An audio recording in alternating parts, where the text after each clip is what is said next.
আসসালামু আলাইকুম সবাইকে।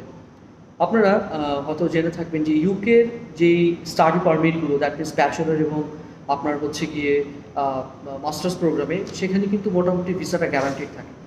এবং 6 no band less than 5.5 IELTS এ যদি কারো থাকে তাহলে ইজিলি মাস্টার্স এবং ব্যাচেলর প্রোগ্রামে এপ্লাই করা যাচ্ছে।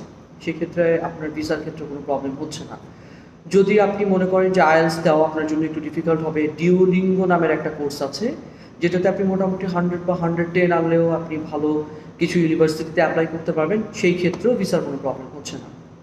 ইউকের মূলত প্লাস পয়েন্টগুলো হচ্ছে ভিসা যেহেতু গ্যারান্টিড এটা তো একটা ইস্যু।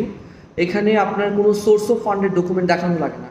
সোর্স অফ ফান্ডের ডকুমেন্ট দ্যাট মিনস যেমন লাইক কানাডা বা অস্ট্রেলিয়াতে আপনার স্পন্সর যিনি আছেন উনি কী করেন এবং পরবর্তীতে আপনার হচ্ছে গিয়ে উনার সোর্স অফ ডিটেলসগুলো উনি যে ইনকামগুলো পাচ্ছেন করছেন সেই ইনকামের